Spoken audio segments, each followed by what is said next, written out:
ग्रंथराज श्रीमद् भागवतम की जय। विश्व गुरु श्रील प्रभुपाद की जय। श्री श्री राधा वृंदावन चंद्र भगवान की जय। तो श्रील प्रभुपाद बता रहे हैं, one can sow tulsi plants because tulsi leaves are very, है ना, because tulsi leaves are very important and Krishna has recommended this in Bhagavad Gita, है ना। तो हम तुलसी का पौधा लगाएंगे। प्रभुपाद कह रहे हैं भगवान ने कहा है भगवत गीता में स्पेसिफिकली, जो पत्रम पुष्पम फलम तोयम है वह तुलसी महारानी के लिए है। स्पेसिफिकली भगवान को अत्यंत प्रिय है, उन्हीं का पत्र, उन्हीं के पत्तियां, उन्हीं का दल भगवान चाहते हैं सेवा में। तो भगवान इसी के लिए बोले हैं। प्रभुपाद कह रहे हैं पत्रम पुष्पम फलम तोयम, Krishna desires that one offer him either a leaf or a flower or a fruit or a little water, and by such an offering he is satisfied. तो भगवान कह रहे हैं कैसे प्रैक्टिकली मेरी डिवोशनल सर्विस करोगे, है ना। एक पत्र, एक पुष्प, थोड़ा सा जल, है ना, ये मुझे ऑफर कर सकते हो। और उसमें प्रभुपाद बता रहे हैं that this leaf specifically refer to tulsi. तो जिस पत्र की बात कर रहे हैं भगवान, वो पत्र क्या है? तुलसी का पत्र है, तुलसी की पत्ता है। So one can so Tulsi pour water on the plant. Thus, even the poorest man can engage in the service of the Krishna. तो प्रभुपाद बता रहे हैं कि भगवान की सेवा करने में या भक्ति को स्वीकार करने में कोई बंधन नहीं है। कोई किसी भी स्थिति में हो, एक गरीब से गरीब व्यक्ति भी तुलसी का पौधा लगाकर भगवान श्री कृष्ण की सर्वोत्कृष्ट सेवा कर सकता है, क्योंकि तुलसी महारानी भगवान श्री कृष्ण को अत्यंत ही प्रिय है। और जब वे पत्रम कह रहे हैं तो वे तुलसी की ही बात कर रहे हैं। प्रभुपाद कह रहे हैं दिस प्लांट इज तुलसी, है ना।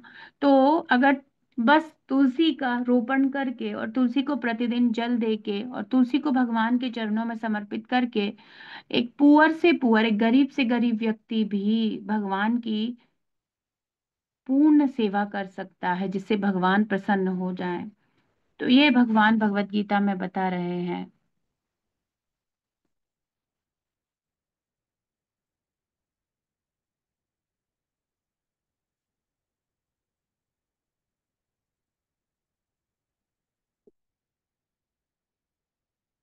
तो प्रभुपाद कह रहे हैं our activities must be so transcendentally saturated.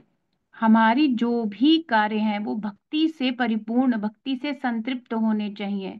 ट्रांसीडेंटली saturated कब होंगे? जब भक्ति है।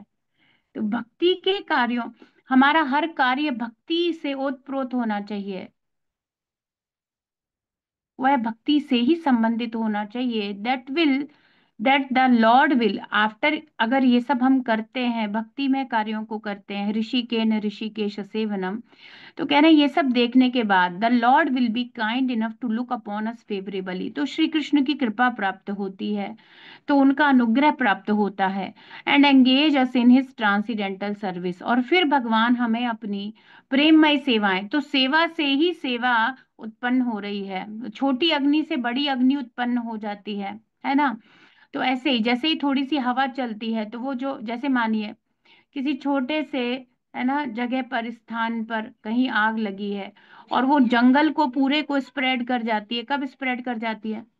जब थोड़ी अनुकूल हवाएं चलती हैं, तो वो जंगल में स्प्रेड कर जाती है, पूरा जंगल। तो वो अनुकूल हवाएं, भगवान की अनुकूल कृपा दृष्टि प्राप्त होगी, है ना। जब थोड़ी सी अग्नि हमारे जीवन में इस भौतिक अस्तित्व को जलाने के लिए एक छोटी सी अग्नि प्रज्वलित हो जाए, और प्रभुपाद कहते हैं सेवोन्मुखे ही जिह्वा आदौ, और जिह्वा से सबसे पहले सेवा प्रारंभ करके भगवान का नाम लेकर के वो छोटी सी अग्नि को उत्पन्न करता है, और उससे उसके आसपास का सारा भौतिक अस्तित्व बर्न हो जाता है। तो यदि हम अपनी हर क्रिया को भगवान की भक्ति से परिपूर्ण कर देंगे, हर कार्य को भक्ति में कर देंगे, तो श्री कृष्ण अत्यंत प्रसन्न हो जाएंगे और उनकी कृपा दृष्टि, उनका अनुग्रह, फेवरेबली फेवर प्राप्त होगा, और वे हमें अपनी दिव्य सेवा में और उत्तरोत्तर एडवांसमेंट देंगे और अपनी भक्ति और आगे तक हमें उन्नति करवाएंगे, भक्ति में भगवान नियोजित कर देंगे। देन ओनली कैन द, ये क्यों करना है? क्योंकि केवल ऐसा करने से senses will be satisfied completely, हमारी ये जो इंद्रियां हैं जो क्या कर रही हैं, संसार के भोगों को ढूंढ रही हैं। क्या हो रहा है, अभी निकृष्टतम वस्तु में आनंद ले रही हैं, इनको परम दृष्टवा निवर्तते होगा। We no longer troubled by material attraction. तो कब ये संसार के आकर्षण जीरो हो जाएंगे, जब भगवान की कृपा प्राप्त होगी। और वो कृपा प्राप्त करने के लिए क्या है, छोटी अग्नि से बड़ी अग्नि प्रज्वलित करने तक के, है ना, उस यात्रा पे जाना है। तो भगवान की छोटे से छोटी सेवा करते हुए, और वो सेवा में परिपूर्ण सेवा हो, चाहे हमें हरे कृष्ण का जप करना है, चाहे हमें भगवत गीता अध्ययन भगवान के लिए भोगा बनाना है, चाहे हमें विग्रह की सेवा करनी है, छोटी सी सेवा, चाहे तुलसी महारानी ही ऑफर करना है कृष्णा के लोटस फीट में, छोटी सी सेवा भी इस कॉन्शियसनेस के साथ होनी चाहिए कि श्री कृष्ण प्रसन्न हो जाएं। ऐसे कॉन्शियस तरीके से जब भक्ति से परिपूर्ण हम सेवाएं करेंगे, तो भगवान आगे हमें फेवरेबली, भगवान कृपा करके हमारे ऊपर हमें और अन्य सेवाओं में, और ज्यादा भक्ति में सेवाओं में संलग्न करेंगे। तभी हमारा इस संसार का आकर्षण छूट सकता है। तो जो भी छोटे से छोटी सेवा का अवसर यदि हमें कैसे भी करके प्राप्त हो रहा है, हमें उसमें संलग्न होना चाहिए और उसमें परिपूर्णता लाने का प्रयास करना चाहिए। तब हम आगे जाकर माया के द्वारा नहीं सताए जाएंगे। तब क्या हो जाएगा, परम दृष्टवा निवर्तते, केवल हायर टेस्ट अच्छा लगेगा, Krishna consciousness, lower taste remove हो जाएगा। तो आज हम 3.7.24 से देखेंगे, छोटे छोटे श्लोका हैं।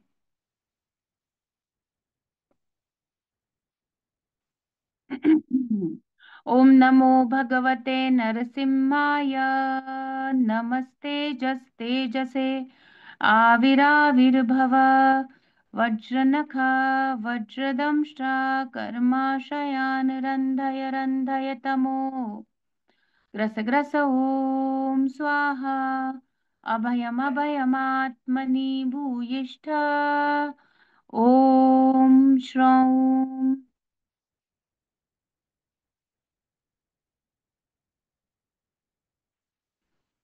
तो कल यहाँ पर विदुर जी कह रहे थे 3.7.23 में कि वर्णास्त वर्णास्तद विभूतिर वदस्वनः। ये जो वर्ण आश्रम इत्यादि आपने बताए थे, कैसे विराट पुरुष से ये प्रकट हुए, है ना, इन सब के बारे में और बताइए। तो क्या क्या और जानना चाहते हैं, उसी से संबंधित पूछ रहे हैं, अपनी क्वेरीज को, अपने क्वेश्चंस को रख रहे हैं। तो 3.7.24, यत्र पुत्रैश्च पौत्रैश्च नप्तृभिः सह गोत्रजैः प्रजा विचित्राकृतया आसन्याभिरिदि भिरिद् आसन्याभिरिदं ततम्। शब्दार्थ अनुवाद तात्पर्य विश्व गुरु शिल प्रभुपाद जी के द्वारा, शिल प्रभुपाद की जय। तो कुछ छोटे छोटे श्लोक हैं, इनमें तात्पर्य नहीं है। तो कह रहे हैं यत्र पुत्रैश्चा। तो अब ये जो वर्णाश्रम व्यवस्था हुई, विभिन्न प्रकार के वर्ण बने, हमें पता है ब्राह्मण, वैश्य, ब्राह्मण क्षत्रिय वैश्य और शूद्र। तो इनके पुत्र इत्यादि हुए, पुत्र हुए, पौत्र हुए, है ना। और नप्तृभिः, उनके नाती इत्यादि, नाती पोते, है ना, लड़के की साइड वाले, लड़की की साइड वाले, नाती पोते, ये सब हुए। सह गोत्रजय, और उनका जो परिवार के गोत्र वगैरह बढ़ते चले गए। प्रजा विचित्र आकृतया, इस प्रकार से विभिन्न प्रजा की सृष्टियां जो हुई, है ना, आसन या भी इदम ततम, ये सब, इन सब का जो विस्तार हुआ, ये सब भी। तो कह रहे हैं, हे प्रभु, मेरे विचार से पुत्रों पौत्रों तथा परिजनों के रूप में प्रकट शक्ति सारे ब्रह्मांड में विभिन्न रूपों तथा योनियों में फैल गई। तो जिस प्रकार से इन वर्ण आश्रमों का भगवान से उत्पन्न होने के बाद विस्तार हुआ, पुत्र पौत्र इत्यादि, पूरे पूरे परिवार, और इस प्रकार से विभिन्न प्रकार की प्रजाएं जो उत्पन्न हुई, उन सब के बारे में भी मुझे बताइए।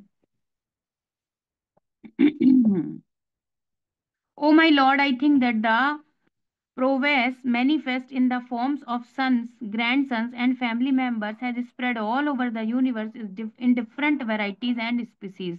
तो ये सब भी जानना है। तो उन्होंने यही कहा था कि जो आगे वर्ण आश्रम या विभिन्न प्रकार के विभाजन हुए हैं, फिर उनसे आगे क्या हुआ, वो सारा शक्ति कैसे विस्तृत हुआ वो भी बताइए। तो उसी को कह रहे हैं कि मुझे ये सब भी जानना है।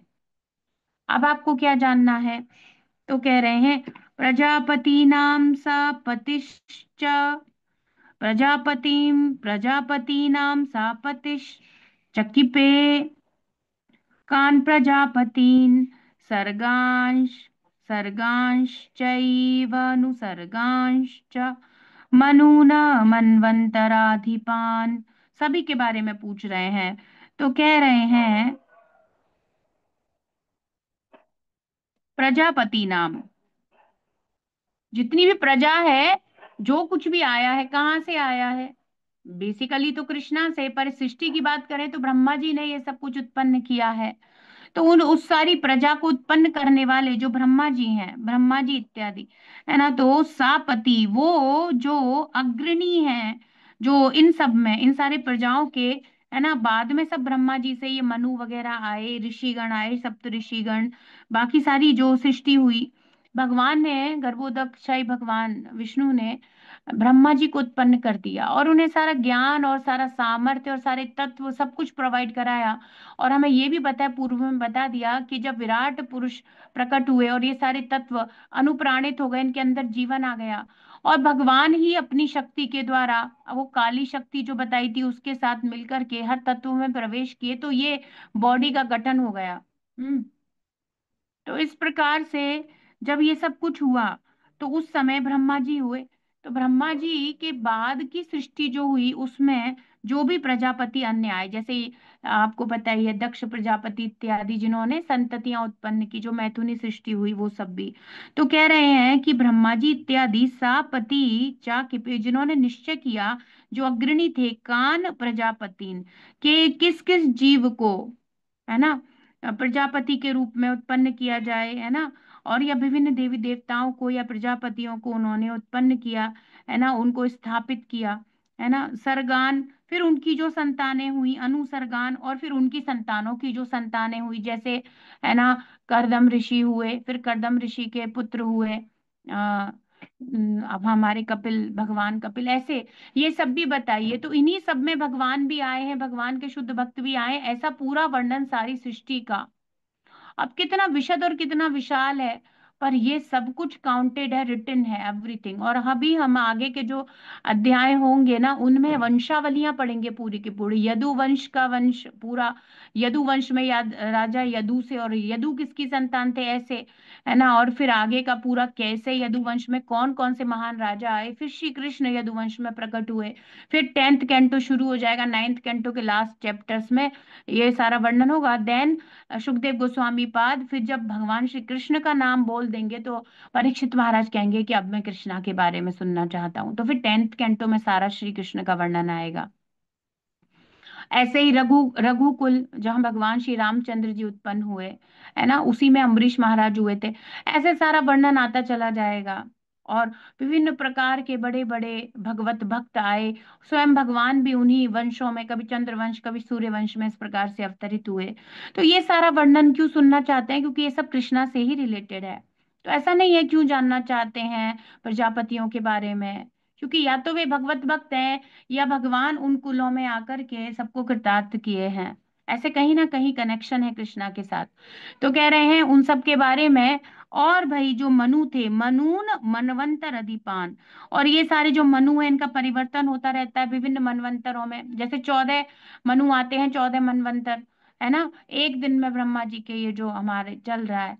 तो ऐसे विभिन्न विभिन्न मनु हुए हैं, विभिन्न विभिन्न, है ना, और उन सब के बारे में भी, उनके संतान इत्यादि वो सब के बारे में भी बताइए। तो ये सारा वर्णन सब कुछ आएगा। हे विद्वान ब्राह्मण, कृपा करके बताएं कि किस तरह समस्त देवताओं के मुखिया प्रजापति अर्थात ब्रह्मा जी ने विभिन्न युगों के अध्यक्ष विभिन्न मनुओं को स्थापित करने का निश्चय किया, है ना।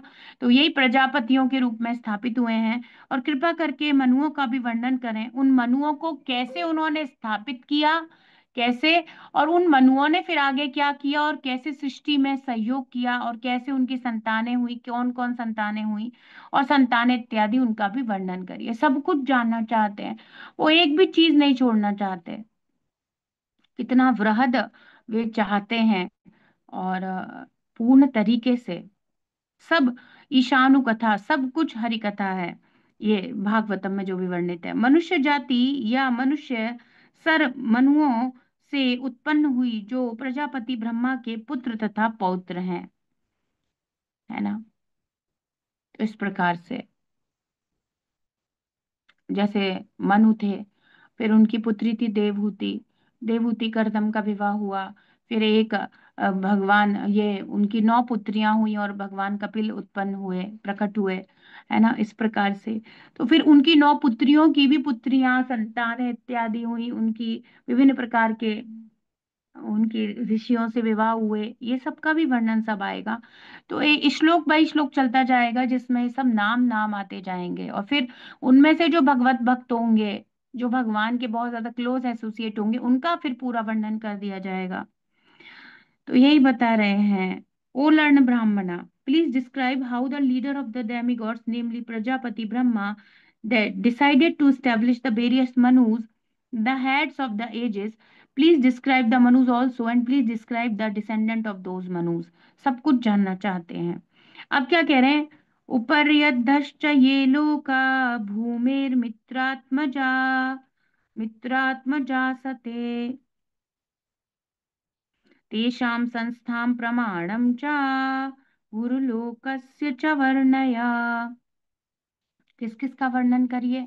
ऊपरी अधा, ऊपर अधा, ऊपर अधा, ऊपर अधा, ऊपर और नीचे के जितने भी ये लोका, जितने भी लोक हैं, तो जो नीचे है पाताल, अतल, वितल, सुतल, और ऊपरी ये जो है ना, मध्य में हमारा भूलोक है।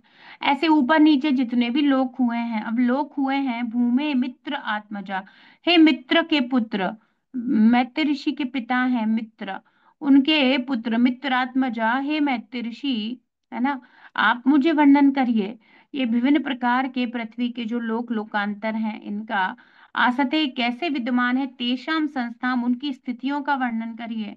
हम्म, प्रमाणम च भूलोकस्य च वर्णया, उनका परिमाप पृथ्वी का क्या है, लेंथ एंड मेजरमेंट सब, सूर्य का क्या है, विभिन्न लोकों का क्या क्या स्थिति है, क्या क्या लोकेशन एंड मैनेजमेंट है, सब हम देखेंगे 5th कैंटो में।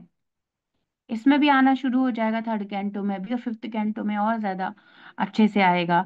और तथा कह रहे हैं भूलोक से च वर्णय, और पृथ्वी लोकों का भी सबका वर्णन करिए। तो हे मित्रा के पुत्र, कृपा करके इस बात का वर्णन करें कि किस तरह पृथ्वी के ऊपर के तथा नीचे के लोक स्थित हैं, और उनकी तथा पृथ्वी लोकों की परिमाप का भी, है ना, प्रमाप का भी उल्लेख करिए। O son of Mitra, kindly describe how the planets are situated above the earth as well as underneath it, and also please mention their measurement as well as that of the earthly planets. तो यस्मिन विज्ञाते सर्वमेवं विज्ञातम भवति, प्रभुपाद बता रहे वैदिक स्रोत जोर देकर इस बात को घोषित करता है कि श्री कृष्ण का, भगवान का भक्त, भगवान से संबंधित भौतिक आध्यात्मिक वस्तुओं को जान जाता है। अब एक्चुअली बात क्या है, ऐसे तो हम कहेंगे कि माया की सृष्टि को जानना इतना आवश्यक क्यों है, क्योंकि उसी के सहयोग से भगवान हमें बाहर निकाल रहे हैं, और ये माया का वर्ड हमारे ही इच्छाओं को शांत करने के लिए और सही रास्ते पे लाने के लिए क्रिएट किया गया है। ये क्या है, सुधार गृह कारावास के जैसे है। तो हमें जानना आवश्यक है, इसीलिए एक्चुअली कृष्णा ने क्रिएट किया है ना, सब कुछ आध्यात्मिक है। ये जगत भी भगवान के द्वारा क्रिएट किया गया है, भगवान की ही शक्ति है, लेकिन हम भोग के लिए यूज करते हैं।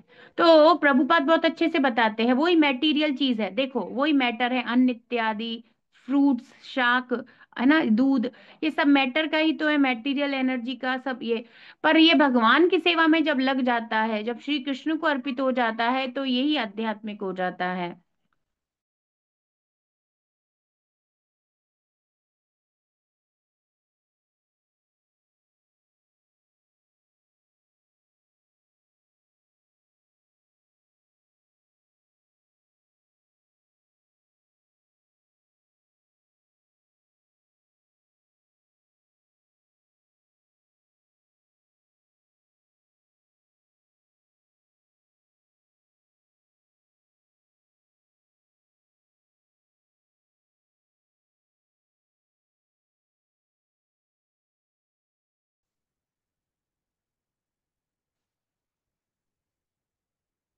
तो प्रभुपाद कह रहे हैं जिनको जानने से, यस्मिन विज्ञाते सर्वमेवं विज्ञातम भवति।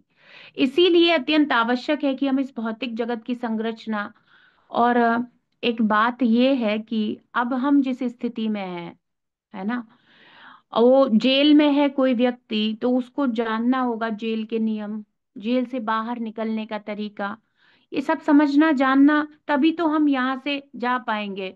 और इसको इस तरीके से जानना कि अहम सर्वस्य प्रभवो मत्तः सर्वम प्रवर्तते, कि सब कुछ श्री कृष्ण से आया है, और जब सब कुछ श्री कृष्ण से आया है तो ये दुखालयम अशाश्वतम की आवश्यकता ही क्यों पड़ी।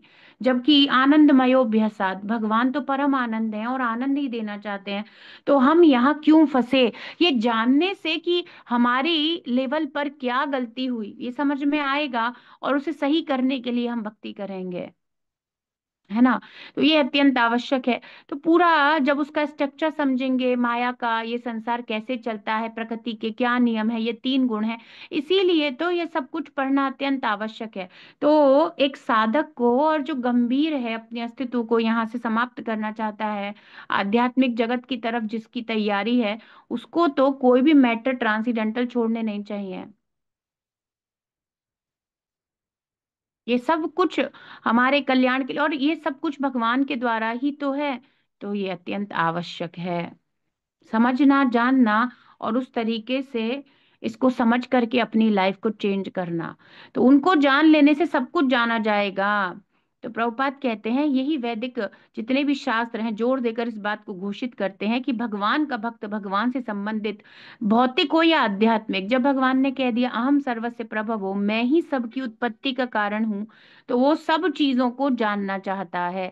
भक्तगण केवल भावुक ही नहीं होते, जैसा कुछ अल्पज्ञों को भ्रांत धारणा है कि हम केवल इस पर क्लास करेंगे, केवल 10th canto we will discuss, या वी विल डिस्कस द्वारिका की लीलाएं। नहीं, भक्तगण सब कुछ, क्योंकि सब कुछ श्री कृष्ण का ही ये प्राकट्य है।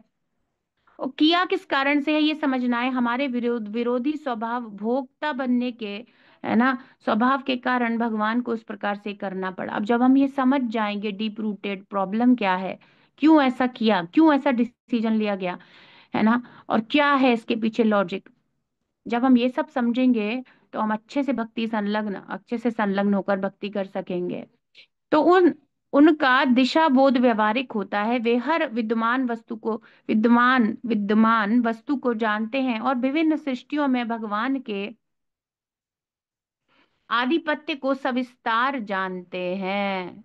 तो ये जो भगवत भक्त होते हैं, ये कोई इमोशनल वाली बात नहीं है, है ना। दे नो एवरीथिंग, कैसे जानते हैं, तत्वतः। क्योंकि कृष्णा कैसे बोलते हैं, तत्वतः जानना अत्यंत आवश्यक है, तभी संसार से क्या हो जाएगा, है ना। ना एति माम एति सो अर्जुना, जब वो मुझे तत्वतः जान जाता है तब वो बाहर निकल सकता है। भगवत प्रेम ही तो तब प्राप्त किया जाएगा। अब ये केवल ऊपर का सुपरफिशियल है कि हम भगवान के ये हैं वो हैं, ऐसे कुछ भी बन जाओ और सीधे कृष्णा की तरफ, प्रभुपाद कहते हैं you can not jump on Krishna. सीधे ऐसे भागने दौड़ने से नहीं होगा, हमें क्या करना होगा, तत्वतः समझना होगा। पहले तो यही समझना होगा, प्रभुपाद कहते हैं आत्म साक्षात्कार का पहला लेवल, पहला स्तर, पहला नियम है, मैं ये शरीर नहीं हूं, ये समझना। यहां से सब कुछ शुरू होगा, है ना। तो अभी आगे क्या कह रहे हैं, तिर्यंग मानुष देवानां सरीसृप पतत्रिणाम वदः वदनः सर्ग संव्यूहम गार्भस्वेद द्विजोद्भिधाम।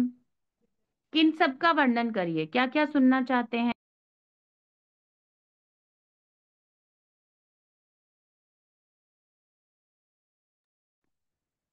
है ना। तो क्या करिए, तिर्यक मानुष देवानाम, अति मानवीय देवी देवता, मनुष्य, और तिर्यक मतलब होता है पशु पक्षी। हम्म,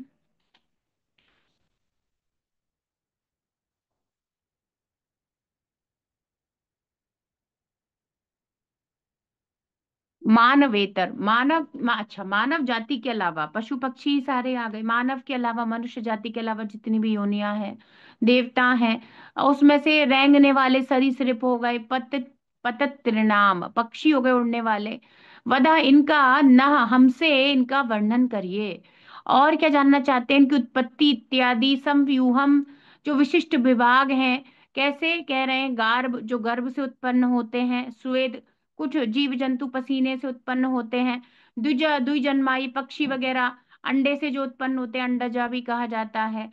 उद्विदाम, तो इस प्रकार से जो विभिन्न प्रकार के लोकों में उत्पन्न हुए हैं, उन सब का वर्णन करिए। उद्विदाम को प्रभुपाद ने लिखा है प्लांट, प्लैनेट्स इस, अच्छा प्लैनेट्स एसेट्रा, प्लांट्स, नीचे प्लांट्स है।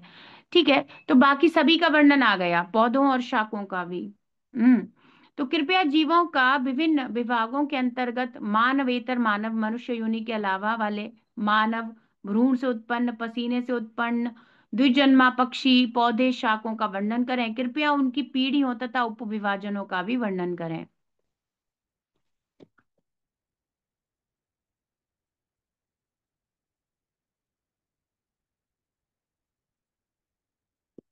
फिर और क्या चाहते हैं? तो कह रहे हैं गुणावतारैरविश्वस्य सर्गिस्थिति सर्गिस्थित्यप्ययाश्रयम् सृजतः श्रीनिवासस्य व्या व्याचक्षो व्याचक्षवोदार विक्रमम्। ये प्रोनाउंस करने में ही इतने कठिन है, और वो ऐसे सारे प्रश्न कर रहे हैं। तो कह रहे हैं गुण अवतारे, भगवान के विश्व से ब्रह्मांड की सृष्टि के लिए, पालन के लिए, स्थिति पालन के लिए, अप्य संहार के लिए। तो भगवान ने जन्माद्यस्य करने के लिए किस प्रकार से अपने आप को एक्सपेंड किया, गुणावतार लिए जो ब्रह्मा विष्णु महेश के रूप में, उनका वर्णन कीजिए। आश्रयम सृजत श्रीनिवासस्य व्या व्याचक्ष व्याचक्ष व्याचक्ष्व, इसका कृपया करके वर्णन करिए। उदार विक्रमम, विशिष्ट कार्यकलापों का भी वर्णन करिए। तो और क्या वर्णन करें कि श्रीनिवास भगवान ने आश्रयम, इस सृष्टा, जो इस जगत के सृष्टा है श्री भगवान ने, और किस प्रकार से अपने आप को एक्सपेंड किया, वो सब भी बताइए।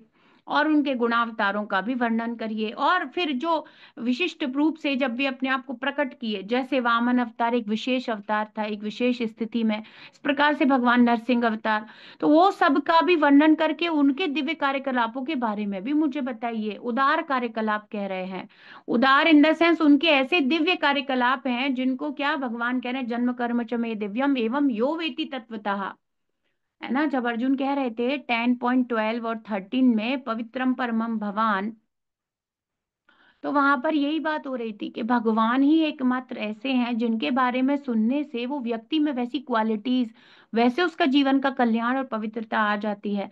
बाकी और किसी भी तरीके से हम किसी भी टॉपिक पे बात करें तो ना तो वैसी क्वालिटी हमारे अंदर आएगी, ना वैसी पवित्रता। तो भगवान के दिव्य कार्यकलाप इतने उदार हैं, उनको सुनने मात्र से हमारा प्योरिफिकेशन हो जाता है।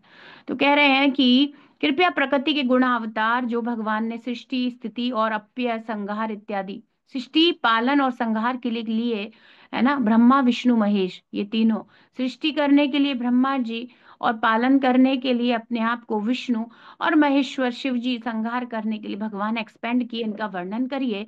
कृपया पूर्ण पुरुषोत्तम भगवान के अवतार तथा उनके उदार कार्यकलापों का भी वर्णन करिए।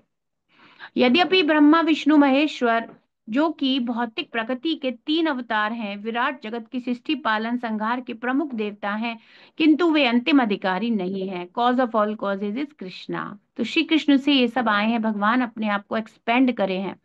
पूर्ण पुरुषोत्तम भगवान श्री कृष्ण चरम लक्ष्य या समस्त कारणों के कारण हैं। वे आश्रय हैं, अर्थात समस्त वस्तुओं के अंतिम विश्राम है। अन्य भी जो अवतार आए हैं या सृष्टि के लिए जो भगवान अवतार लिए हैं, एक्सपेंड हुए हैं, ये सब के लक्ष्य क्या है? श्री कृष्ण है, समस्त कारणों के कारण है। तो उनके बारे में भी बताइए, और अन्य एक्सपेंशंस के बारे में बताइए, स्पेशलिटीज के बारे में बताइए, विशेष कारणों के बारे में बताइए। वे आश्रय हैं, समस्त वस्तुओं के अंतिम विश्राम स्थल हैं। सब कुछ उन्हीं में जाकर के क्या होता है? पर्यावसित, जैसे गंगा समुद्र में जाकर के आश्रय प्राप्त करती है, ऐसे ही सभी कुछ, चाहे वो भिन्नांश हैं स्वांश हैं, सब श्री कृष्ण सबके ही आश्रय हैं। ग्रंथराज श्रीमद् भागवतम की जय, विश्व गुरु शिल प्रभुपाद की जय, श्री श्री राधा वृंदावन चंद्र भगवान की जय।